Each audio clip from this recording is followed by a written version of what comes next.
Morning dear student. AHNB online class में आप सभी बच्चे एवं बच्चियों का स्वागत है।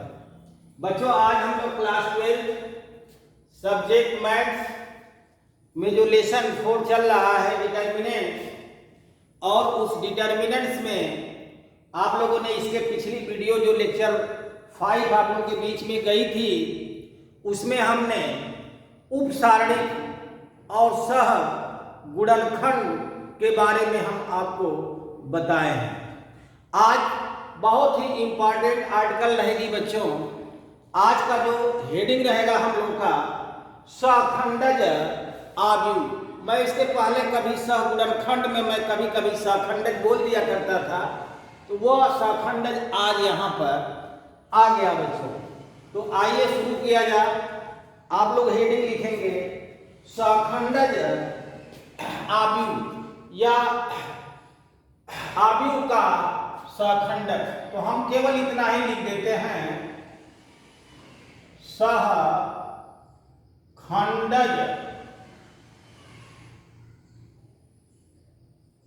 सहखंडज इस प्रकार से लिखें, या हम लोग बीच में ऐसे भी लिखते हैं ना बच्चों, सहखंडज आव्यूह, जिसको इंग्लिश में एडजॉइंट मैट्रिक्स कहेंगे बच्चों।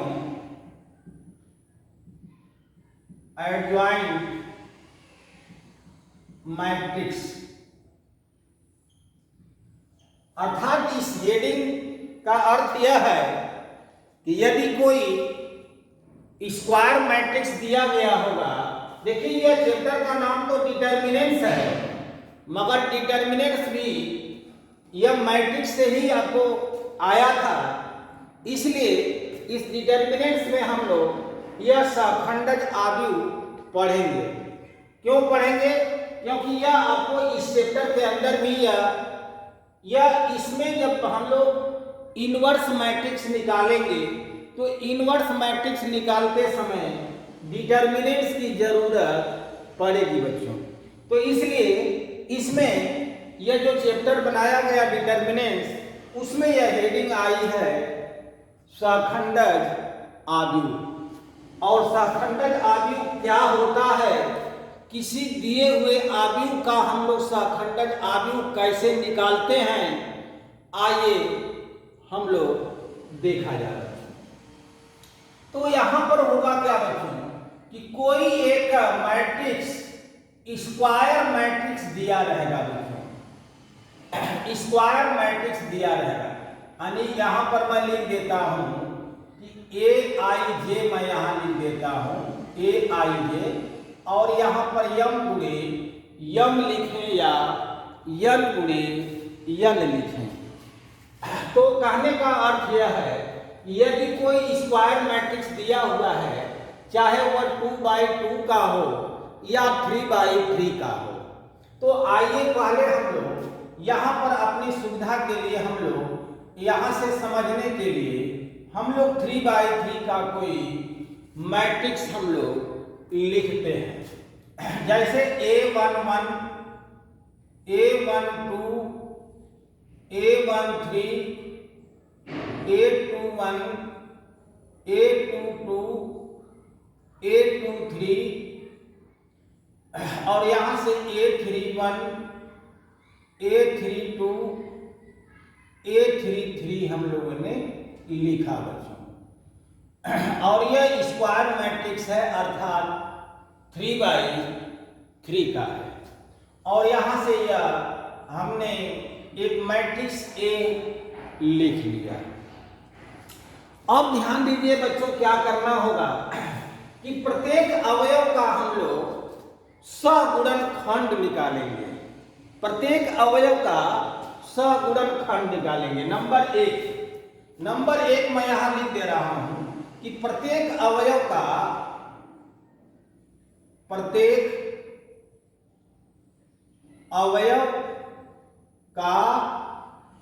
सहगुणनखंड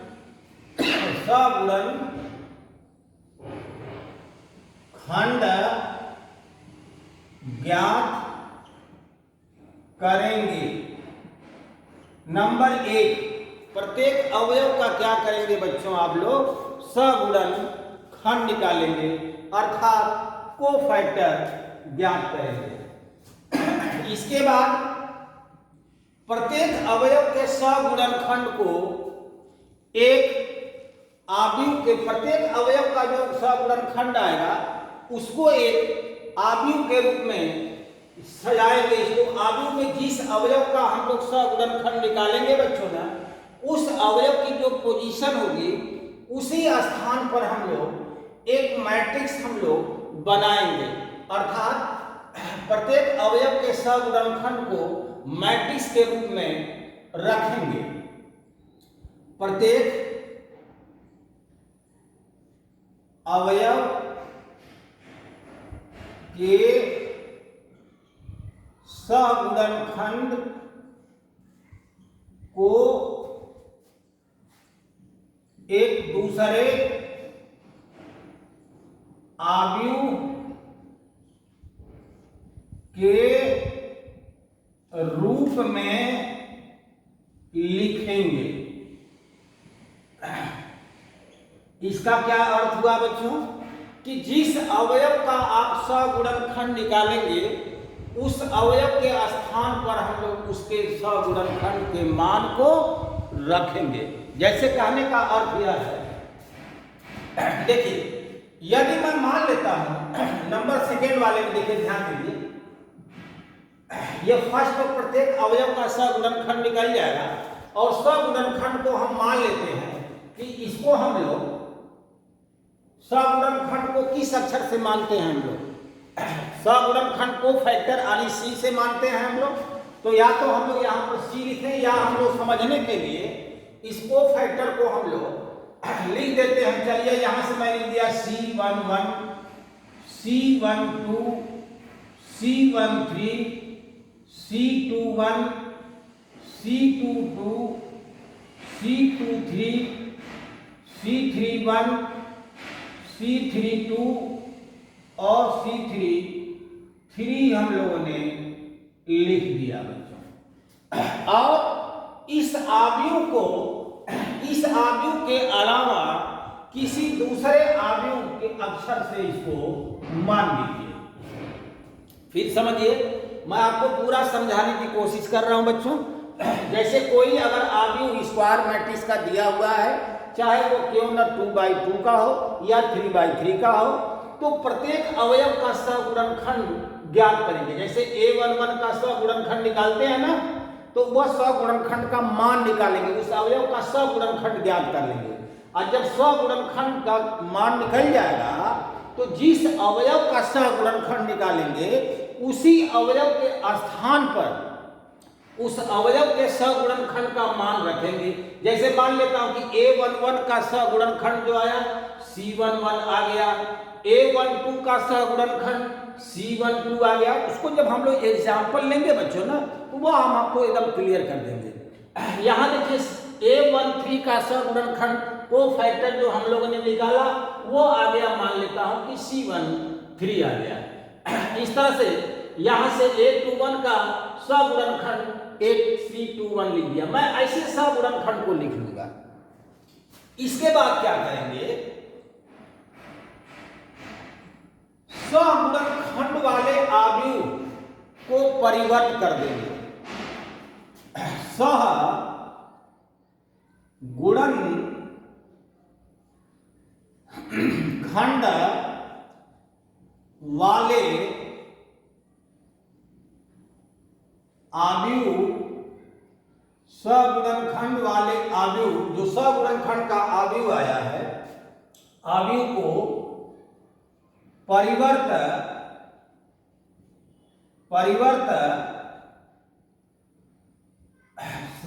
सगुणनखंड वाले आव्यूह को परिवर्त आव्यूह या परिवर्त करेंगे, परिवर्त आव्यूह ज्ञात कर देंगे। कहने का मतलब यह है, या यहां से देखिए सेंटेंस क्या बनाएंगे, सगुणनखंड वाले आव्यूह को परिवर्त करेंगे, यानी कि इसका ट्रांसपोज कर देंगे। तो जब ट्रांसपोज करेंगे बच्चों, मान लेता हूं कि यहां से मैं इसको ट्रांसपोज कर दिया यहां पर, जैसे नंबर 3 मैं लिख रहा हूं, तो इसका बी डैश हम लोग निकालेंगे, बी डैश कर देंगे। और जब बी डैश निकालेंगे बच्चों ना, तो यहां पर ट्रांसपोज करने का क्या अर्थ हुआ कि जो R1 हुआ वह आ जाएगा C1 में, अर्थात C11, C12, C13 और जो R2 है यह बच्चों C2 में आ जाएगा ना, तो यहां से लिखेंगे C21, C22, C23 और जो R3 है बच्चों इसको हम लोग C3 में कन्वर्ट कर देंगे, अर्थात C31, C32 और C33 लिख दिया। बुक में आपको इसको कैपिटल A से प्रदर्शित किया होगा, उससे आप लोग घबराइएगा मत बच्चों, ठीक है। हम लोगों ने प्रत्येक अवयव का सगुणनखंड को फैक्टर को C से हम लोगों ने लिखा था, इसलिए इसको हम लोगों ने प्रत्येक अवयव के सगुणनखंड को हम लोगों ने C से लिख दिया, ठीक है बच्चों। तो जो देखिए नंबर 1 क्या करेंगे, प्रत्येक अवयव का सगुणनखंड निकालेंगे, हर अवयव का सगुणनखंड निकालेंगे। जब हर अवयव का सगुणनखंड निकल जाएगा तो उन सगुणनखंड के अवयव को एक दूसरे आव्यूह के रूप में आप सजा देंगे। जिस अवयव का सगुणनखंड निकालेंगे उसी के स्थान पर उसके सगुणनखंड के मान को क्या करेंगे, रखेंगे बच्चों। नंबर 3 सगुणनखंड वाले आव्यूह को परिवर्त करेंगे। परिवर्त करने का मतलब यह हो गया कि अगर इसको हम लोग b बराबर माने हैं तो इसको b डैश मान देंगे। और परिवर्त आव्यूह ही नंबर 4 परिवर्त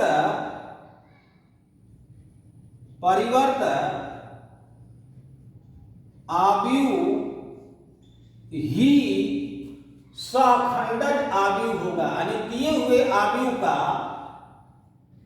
दिए हुए का मतलब जो सवाल दिया हुआ है, परिवर्त आव्यूह ही दिए हुए आव्यूह का सह खंडज, देखिए सखंडज इस प्रकार से भी लिख सकते हैं और अंक का मंत्र ऐसे भी लगा सकते हैं, सखंडज आव्यूह, परिवर्त आव्यूह ही दिए हुए आव्यूह का सखंडज आव्यूह होगा। ध्यान देना बच्चों, अर्थात ये जो आया है ये ही एडजॉइंट मैट्रिक्स होगा, अर्थात इसको एडजॉइंट ADJ लिखते हैं और यहां से एडजॉइंट A लिख देंगे बच्चों, है ना। तो एडजॉइंट A जो आएगा यह आ जाएगा बच्चों C11, C21, C31, C12, C22, C32, C13, C23 और C33। अर्थात कहने का अर्थ यह है कि जो B डैश आया है वही एडजॉइंट मैट्रिक्स आई है बच्चों, ठीक है। तो हमें यकीन है कि आप लोगों को अभी कुछ समझ में आया होगा, अभी पूर्ण रूप से समझ में नहीं आया होगा। आइए अब हम लोग एक एग्जाम्पल कोई और एग्जाम्पल ले करके हम लोग इसको देखा जाए कि किसी दिए हुए आव्यूह का यह सखंडज आव्यूह कैसे ज्ञात करेंगे। अब जो आएगा एग्जाम्पल, जैसे A11, A12, A13 के स्थान पर कोई अंक लिखेंगे। अब आप आपको 2/2 का भी लगा सकते हैं या 3/3 का लगा सकते हैं। तो आइए हम पहले 2/2 का हम आपको बताते हैं। तो इससे पहले आप लोग नोट करें और इसके बाद अब हम लोग इस पर एग्जाम्पल देखा जाए बच्चों। तो इससे पहले आप लोग नोट कर लीजिए।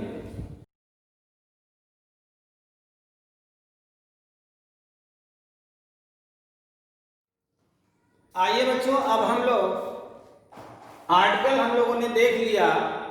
अब इस पर एक कोई एग्जाम्पल हम लोग बनाया जाए और एक एग्जाम्पल हम पहले 2/2 का बताएंगे, इसके बाद समय मिलेगा तो 3/3 का भी बताएंगे। तो आइए एक एग्जाम्पल हम लोग बनाते हैं।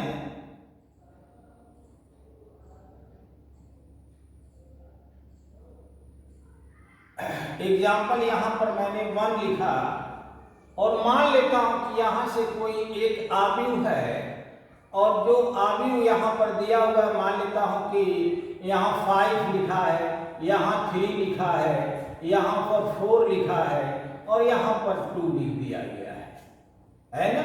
और कहेगा क्या आपसे, कहेगा कि इस दिए हुए आव्यूह का एडजॉइंट ऑफ ए ज्ञात कीजिए, यानी यह दिए हुए आव्यूह का एडजॉइंट मैट्रिक्स आप लोग ज्ञात कीजिए बच्चों।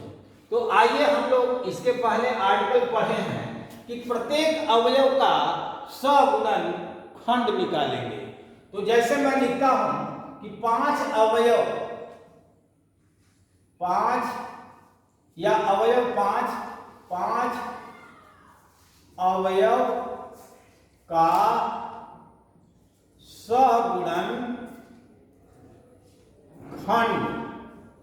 तो इसका जब सगुणन खंड निकालेंगे बच्चों, तो यहां पर देख रहे हैं क्या, यह रो और यह कॉलम अगर निकाल देंगे, है ना, यह रो और यह कॉलम निकाल देंगे तो रो और कॉलम में जो मान आएगा इसका चिन्ह भी देखेंगे, चिन्ह के साथ लिया जाता है बच्चों ना। जो उप सारणी निकाली जाती है किसी भी अवयव का तो वो तो चिन्ह नहीं लिया जाता है, मगर सगुणनखंड में चिन्ह के साथ उसको लिखते हैं। अर्थात हम लोग इसको इस प्रकार से भी लिखते हैं कि यहां से देखें कि 5 जो अवयव होगा यह a11 के स्थान पर है, अर्थात -1 के पावर 1 + 1 होगा और इसके बाद यह रो और यह कॉलम कटेगा तो क्या आएगा, 2 आएगा। इस प्रकार से यह केवल 2 आएगा। या हम लोग यह समझ लें कि द्वितीय कोट की सारणी जो होता है उसका चिन्ह जो होता है प्लस माइनस और माइनस प्लस होगा। इसको सारणी के रूप में पहले अगर हम लोग लिख दें तो हर अवयव का यह चिन्ह पता चल जाता है बच्चों। तो आइए 5 का सगुणनखंड हो गया 2। इसी तरह से 3 अवयव का सगुणनखंड देखेंगे, अर्थात a12 है और इसके स्थान पर हो गया माइनस और यह रो और यह कॉलम निकाल देंगे तो आ जाएगा 4 आ जाएगा बच्चों। अब हम बार बार यहां से नहीं लिख रहे हैं कि -1 के पावर 1 + 2, वो माइनस में आ जाएगा बच्चों। आप लोग समझ गए हैं। अब इसके बाद मैं लिखता हूं 4 अवयव का सगुणनखंड, या यहां से a21 मैं लिख दूं, है ना। तो a21 का सगुणनखंड निकालेंगे। यहां पर देखिए मैं यहां समझने के लिए मैं लिख दे रहा हूं a11 a12 a21, या इसको हम लोग को फैक्टर निकालना है तो c भी लिख सकते हैं, c11 c12 c21 ऐसे भी लिख सकते हैं। आप लोग समझने के लिए यहां पर मैं c भी लिख सकता हूं, है ना बच्चों। तो यहां से ध्यान दीजिए 4 अवयव का सगुणनखंड जो आ गया, यहां से a21 है, इसका चिन्ह माइनस में होगा और यह रो और यह कॉलम कटेगा तो क्या आएगा, 3 आ जाएगा।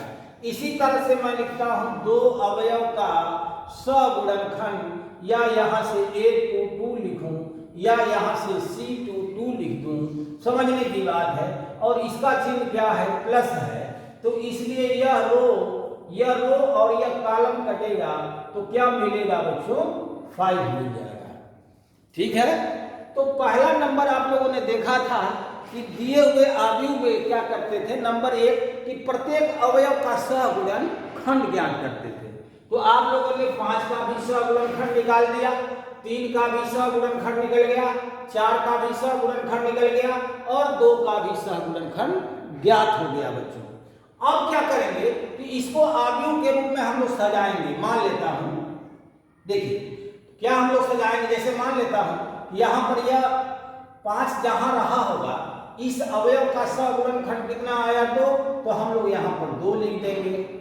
3 अवयव का सगुणनखंड -4 आया तो यहां पर लिख देंगे -4 लिख देंगे। 4 वाले अवयव का सगुणनखंड -3 आया तो उसके स्थान पर -3 लिख देंगे। और 2 वाले अवयव का सगुणनखंड 5 आया तो यहां पर हम लोग इसको 5 लिख देंगे और इसको किसी दूसरे अक्षर के रूप में इसको लिख देंगे। जैसे मान लीजिए यह a बराबर है तो इसको हम लोग b बराबर मान देंगे, और या ये b बराबर दिया तो इसके अलावा इसको मान दीजिए। अब इसका हम लोग ट्रांसपोज कर देंगे, यहाँ से बी डैश ज्ञात करेंगे बच्चों। तो जब बी डैश ज्ञात करेंगे, मैं इधर लिख देता हूं, जब यहाँ से बी डैश निकालेंगे तो इसका रो जो होगा, ये जो R1 होगा बच्चों, यह C1 में बदल जाएगा, अर्थात यह हो जाएगा 2 और यहाँ पर लिख देंगे -4 लिख देंगे बच्चों। और जो R2 होगा इसको हम लोग C2 में लिखेंगे तो -3 और यह हो जाएगा -3 और 5 हो जाएगा। और यही जो हुआ एडजॉइंट ऑफ A आ गया और इसका मान आ गया 2 -3 -4 और 5 आ गया, और ये भी आ गया 2/2 का ही आया है बच्चों। तो इस तरह से कोई भी अगर आव्यूह दे देगा और आपसे कहेगा कि इस आव्यूह का एडजॉइंट मैट्रिक्स निकालिए, सखंडज आव्यूह ज्ञात कीजिए, तो हमें यकीन है कि आप लोग इसको हल करके जो मान पूछ रहा है इसका मान आप लोग ज्ञात कर लेंगे बच्चों। ठीक है, तो अब यहाँ कैलकुलेशन में थोड़ा ध्यान दे दीजिएगा, प्लस माइनस में हो सकता कहीं गलती हो जाए, तो आप लोग इसके रूल को, इसके नियम को आप लोग समझने का प्रयास कीजिए बच्चों। तो इससे पहले नोट करें, और एग्जाम्पल 2 हम लोग बनाएंगे 3/3 का बनाते हैं, इसको पहले आप लोग नोट कर लेंगे।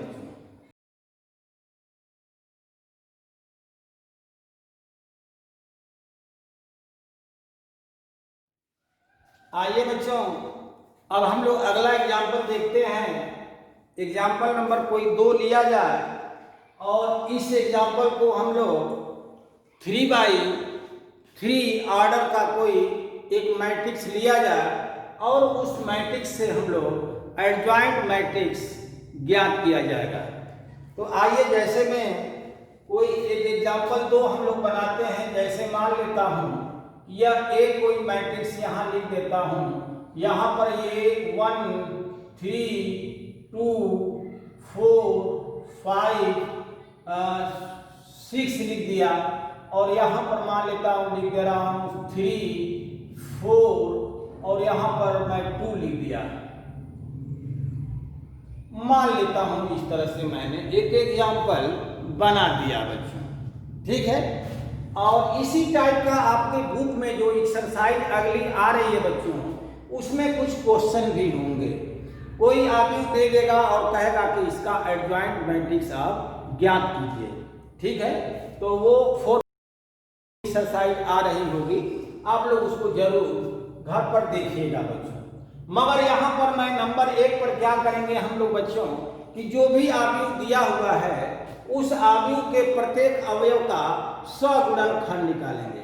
सही मायने में इसको कहा जाए तो पहले इसको सारणी के रूप में लिखा जाता है, सारणी के रूप में लिखने के बाद उसके प्रत्येक अवयव का सगुणनखंड ज्ञात किया जाता है। मगर एनसीईआरटी के बुक में डायरेक्ट लिख दिया है, तो इसलिए हम भी आपको डायरेक्ट ही यहाँ पर लिख दे रहे हैं। नहीं तो इसका रूप होता है कि पहले इसको सारणी के रूप में, क्योंकि जब यह इनवर्स मैट्रिक्स निकालेंगे ना, तो इनवर्स मैट्रिक्स में इस सारणी का मान की जरूरत पड़ेगी बच्चों। तो यहाँ से 1 3 2 4 5 6 3 4 2 इस प्रकार पहले लिख लिया जाता है। इसके बाद पर इसके सारणी का मान निकाला जाएगा, वो इनवर्स मैट्रिक्स में हम आपको बताएंगे बच्चों। मगर पहले आप लोग को यहाँ पर एडजॉइंट मैट्रिक्स निकालना है, तो इसलिए प्रत्येक अवयव का सगुणनखंड ज्ञात करेंगे।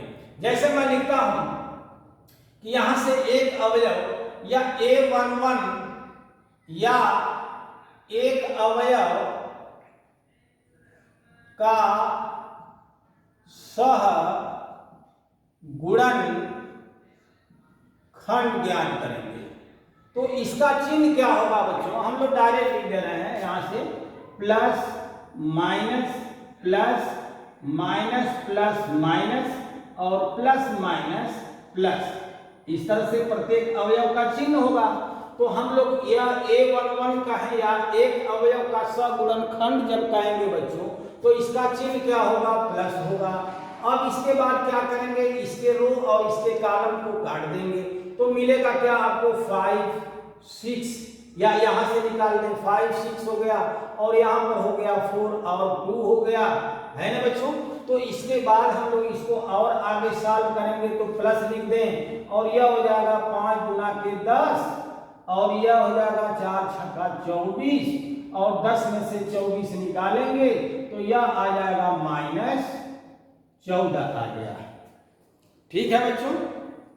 अब लिखेंगे A12 लिखें या A12 के स्थान पर क्या है 3 है, अवयव का सगुणनखंड निकालेंगे। तो इसका क्या होगा बच्चों, यहां पर ध्यान दीजिए, इसका चिन्ह क्या होगा माइनस होगा, इसलिए हम लोग माइनस लिख दे रहे हैं। और यह रो और यह कॉलम कटेगा तो 4 6 3 2 आएगा। थोड़ा ये कैलकुलेशन बड़ा होगा मगर घबराने की जरूरत नहीं है बच्चों। यह माइनस हो गया और ये 4 गुना के 8 हो गया और ये 3 छक्का 18 हो गया, अर्थात यह हो गया माइनस और -10 हो गया तो यह आ जाएगा 10 आ जाएगा। देख लीजिएगा प्लस माइनस में भाई, है ना। अब इसके बाद A13 लिखूं या A13 के स्थान पर क्या है 2 है, 2 अवयव का सगुणनखंड ज्ञात करेंगे। तो यह इसका चिन्ह क्या है प्लस है, इसलिए हम लोग यहाँ पर प्लस लिख देते हैं बच्चों। और प्लस के बाद यह रो और यह कॉलम कटेगा तो 4 5 3 4 आ गया और यह हो गया प्लस और यह हो गया 4 चौका 16 -3 5 15 अर्थात यह आ गया +1 आ गया। इसी प्रकार से हम लोग लिखेंगे A21 लिखेंगे, A21 लिखें या A21 के स्थान पर कौन सा एलिमेंट है 4 है तो 4 अवयव का सगुणनखंड निकालेंगे और इसका चिन्ह क्या है बच्चों देखिएगा तो A21 यानी इसका चिन्ह क्या है माइनस है, इसलिए माइनस लिख देंगे और इसके रो और इसके कॉलम को काटेंगे तो 3 2 4 2 आ जाएगा। यहाँ से आएगा 3 2 और यहाँ पर मैं लिख दे रहा हूँ 4 2 लिख दे रहा हूँ तो यह हो गया माइनस, यह हो जाएगा 6 और माइनस यह हो जाएगा 8 अर्थात यह -2 हो गया, माइनस और -2 हो गया अर्थात यह +2 आ जाएगा। इसी प्रकार से A22 का निकालेंगे, A22 या A22 के स्थान पर क्या है 5 है, अवयव का सगुणनखंड। यह थोड़ा लिखना आप लोग को पड़ेगा बच्चों, ठीक ना, इसको जरूर लिखिएगा क्योंकि आप लोग एग्जाम में जब ये क्वेश्चन आएगा तो यह स्टेप आपको लिखना पड़ता है, लिख करके आप आगे इसको बढ़ाते जाइएगा। तो यहाँ से A22 का मतलब 5 हो गया और 5 वाला रो और इसके कॉलम को काटेंगे तो 1 2 और 3 2 आ जाएगा, यही ना बच्चों। यहाँ आ जाएगा 1 2 और 3 2 आ जाएगा। एक बार और देख लीजिएगा A22 इसका चिन्ह क्या है प्लस है तो इसलिए हम लोग प्लस लिख दे रहे हैं और यह A22 माने यह दूसरा रो और दूसरे कॉलम को काटेंगे तो 1 2 और 3 2 हो गया। अब इसको हम लोग सॉल्व करेंगे तो प्लस हो गया बच्चों और यह हो जाएगा 2 -6 हो गया और 2 में से 6 निकालेंगे तो यह आ गया -4 आ जाएगा। अब यहाँ से लिखेंगे हम लोग A23 या A23 अवयव के स्थान पर कौन सा चिन्ह है, कौन सा अवयव है, दूसरा रो था 6 है तो हम लोग लिखेंगे 6 अवयव का सगुणनखंड। देखिए जगह थोड़ा कम हो जाएगी, आपको दिखाई देना चाहिए बच्चों। और A23 का चिन्ह क्या है माइनस है, इसलिए हम लोग यहाँ पर माइनस लिख दे रहे हैं और इसके बाद यह A23 यानी यह रो और यह कॉलम कटेगा बच्चों तो मिलेगा 1 3 और 3 4 होगा, 1 3 3 4 हो गया। इस प्रकार से माइनस और यह हो गया 4 और यह हो गया -9 तो यह हो जाएगा माइनस और -5 हो गया अर्थात +5 हो जाएगा। इसी प्रकार से मैं आगे केवल यहां से लिख दे रहा हूं, आप लोग समझ लीजिएगा बच्चों। आगे मैं केवल लिख दे रहा हूं, क्या लिखूंगा A31 का सगुणनखंड का सह गुणन खंड जब ज्ञात करेंगे बच्चों, तो A31 का सगुणन खंड जब निकालेंगे तो इसका चिन्ह प्लस है, इसलिए हम लोग यहाँ पर प्लस लिख देंगे। और इसके बाद A31 यानी रो और यह कॉलम को काटेंगे तो 3 2 और 5 6 होगा, तो हम लोग लिख देंगे 3 2 5 6 हो गया। इस प्रकार से यह प्लस हो गया और यह हो जाएगा 18 माइनस 10 हो गया, अर्थात यह 8 आ जाएगा। यही ना होगा बच्चों। इसी प्रकार से A32 का सगुणनखंड मैं निकाल दे रहा हूं, आप लोग समझ लीजिएगा बच्चों। तो यहां से हम लोग क्या लिखेंगे, A32 अर्थात 4 अवयव का हम लोग सगुणनखंड ज्ञात कर रहे हैं, तो यह 4 वाला यह रो और 4 वाला यह कॉलम निकाल देंगे तो 1 2 और 4 6 होगा। 1 2 4 6 हो गया और यह A32 का चिन्ह क्या होगा, माइनस हो गया, इसलिए हम लोग यहाँ पर माइनस लिखते हैं। अब यह हो गया माइनस और यह हो गया 6 और यह हो गया 8, तो सब मिला करके यह प्लस 2 हो जाएगा, क्योंकि माइनस 2 होगा और माइनस 2 के आगे फिर माइनस लगा हुआ है, तो इस प्रकार से क्या हो जाएगा, वो प्लस हो जाएगा। अब इसके बाद हम लोग क्या करेंगे, आखिरी है A33 या इसके जगह पर जो भी अवयव है उसको हम लोग लिख करके इसका सगुणनखंड ज्ञात करेंगे। तो A33 का चिन्ह क्या है बच्चों, यहाँ से प्लस है और यह इसके रो और इसके कॉलम को काटेंगे तो 1 3 और 4 5 होगा। 1 3 और 4 5 हो गया और इसका मान अगर देखा जाए तो यह आ जाएगा 5 होगा और यह 12 होगा, अर्थात -7 आ जाएगा बच्चों। ठीक है, चलिए बच्चों, अब हम लोगों ने क्या किया, मान लीजिए यह वाला जो है पोर्शन हमने वहां पर लिख दिया कि A31 या A31 के स्थान पर 3 दिया हुआ है और उस अवयव का सगुणनखंड हम लोगों ने निकाला तो +1 आ गया था, उसको हम लोगों ने यहाँ पर लिख लिया बच्चों। इसी तरह से A32 या 4 अवयव का सगुणनखंड हम लोगों ने निकाला है, यहाँ पर 2 है, तो इसको भी हम लोगों ने यहाँ पर लिख लिया। और इसी प्रकार से A33 या 2 अवयव का सगुणनखंड जो हम लोगों ने निकाला -7, उसको भी हम लोग वहां पर लिख लिए। अब हम इधर का यह मिटा देते हैं बच्चों। अब ध्यान दीजिएगा, जब प्रत्येक अवयव का सगुणनखंड ज्ञात हो गया बच्चों, है ना, तो उसको एक दूसरे आव्यूह के रूप में उसके प्रत्येक अवयव के सगुणनखंड को लिखेंगे या सजाएंगे उसको, और जिस अवयव का सगुणनखंड ज्ञात हुआ है उसी के स्थान पर उसके सगुणनखंड के अवयव को लिखेंगे बच्चों। जैसे चलिए यहाँ पर मैं एक B मान लेता हूँ, कोई एक B मैट्रिक्स बना दिया और इसके बाद मैं यहाँ से लिखूंगा A11 है और इसके जगह पर क्या है, -14 लिख दिया है। इसके बाद A12 यानी इसका जो है कितना आया, 10 आ गया है, तो हम लोग यहाँ पर 10 लिख देंगे। और 2 वाले अवयव का A13 का जो आया +1 आया है, इसलिए हम लोग यहाँ पर 1 लिख देंगे। इसके बाद ये 4 अवयव अर्थात A21 का 4 का सगुणनखंड कितना आया, +2 आया है, तो हम लोग यहाँ पर 2 लिख दें, फिर यहाँ पर -4 लिख दें, फिर यहाँ पर 5 लिख दें। इसके बाद क्या है, 8 2 7 8 है और -2 है, सॉरी +2 है और यहाँ पर -7 है। तो जिस अवयव का हम लोग सगुणनखंड ज्ञात करेंगे बच्चों, उसी अवयव के स्थान पर उसके सगुणनखंड को लिख करके और एक दूसरा आव्यूह के रूप में हम लोग उसको लिख देंगे।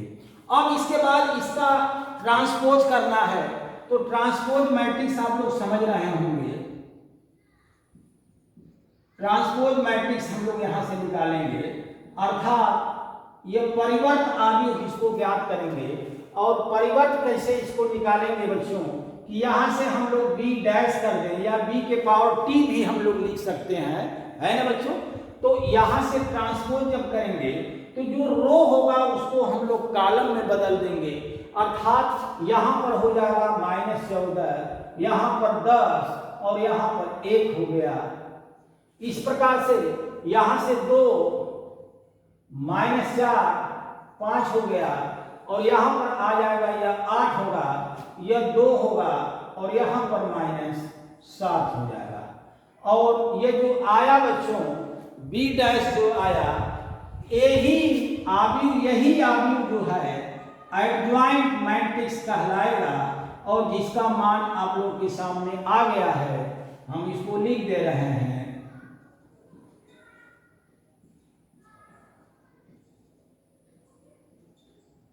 और -7 यहाँ पर दिया हुआ है। तो ये जो आंसर आ गया बच्चों, यही एडजॉइंट मैट्रिक्स आ गए। ठीक है बच्चों, तो आप लोगों ने सखंडज आव्यूह अर्थात एडजॉइंट मैट्रिक्स की आर्टिकल हमने बताया और उस पर कुछ आपको 2x2 मैट्रिक्स का एक एग्जाम्पल एक बताया और 3x3 का भी हम लोगों ने एक मैट्रिक्स लिया और उस पर भी हम लोगों ने एडजॉइंट मैट्रिक्स ज्ञात किया। बहुत इजी है बच्चों, बहुत घबराने की जरूरत इसको नहीं है। बस क्या है कि केवल यह इसकी प्रक्रिया जो है, लगाने का जो मेथड है, थोड़ा हर अवयव का सगुणनखंड ज्ञात करने में थोड़ा आपको समय सिर्फ लग सकता है, जबकि इसमें कोई कठिन चीज नहीं है बच्चों। तो हमें यकीन है कि आप लोगों को समझ में आ गया होगा। और इसके बाद एक और आव्यूह बचा हुआ है, आव्यूह में उसको जो परिवर्त आव्यूह है, परिवर्त तो हो गया ना, वह व्युत्क्रम है ना बच्चों, व्युत्क्रम यानी इनवर्स मैट्रिक्स बची हुई है। और इनवर्स मैट्रिक्स ज्ञात करने में आपको एडजॉइंट मैट्रिक्स तक जब किसी आव्यूह का इनवर्स मैट्रिक्स पूछेगा बच्चों, तो आपको यह पूरी प्रक्रिया इस तरह से लगानी पड़ेगी। एडजॉइंट ए मैट्रिक्स तक आपको निकालना पड़ेगा और जब यह एडजॉइंट मैट्रिक्स ए निकल जाएगा तो यहाँ से इसके सारणी का जो मान निकालेंगे, उस सारणी के मान से इसमें हम लोग भाग दे देंगे। है कुछ नहीं, देखिए जैसे यहाँ से ए इनवर्स जब निकालेंगे तो यहाँ से एडजॉइंट ए जब निकला है तो इसके सारणी के मान से हम लोग इसमें क्या करेंगे, भाग दे देंगे। और जब यह सारणी में देखे होंगे कि अगर सारणी के मान से इसमें भाग देंगे तो आव्यूह में यह रूल होता है कि अगर किसी स्केलर क्वांटिटी से हम इसमें गुणा करें या भाग करें तो प्रत्येक अवयव में क्या हो जाता है, भाग हो जाती है। मगर यहाँ पर देखना होगा कि एक ऐसा आव्यूह होना चाहिए जिसका सारणी के रूप में अगर लिखें तो सारणी के रूप में लिखने पर सारणी का मान जब निकालें तो वह 0 नहीं आना चाहिए।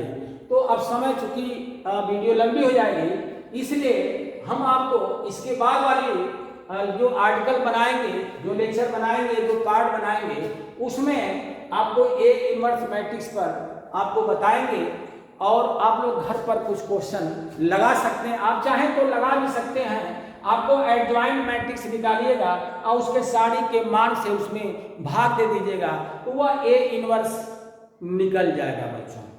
तो इसी के साथ आज का ये लेक्चर यहीं पर क्लोज कर रहे हैं, बंद कर रहे हैं। आप लोग इसको नोट कर लीजिएगा और फेयर बनाते चलिएगा और जिस प्रकार से आप लोग क्वेश्चन पूछ रहे हैं ऐसे पूछते रहिए।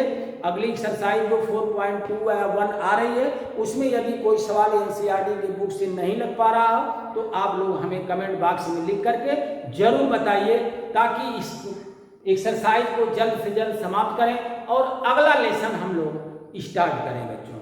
ठीक है, तो आप लोग सभी बच्चों का बहुत बहुत धन्यवाद बच्चों।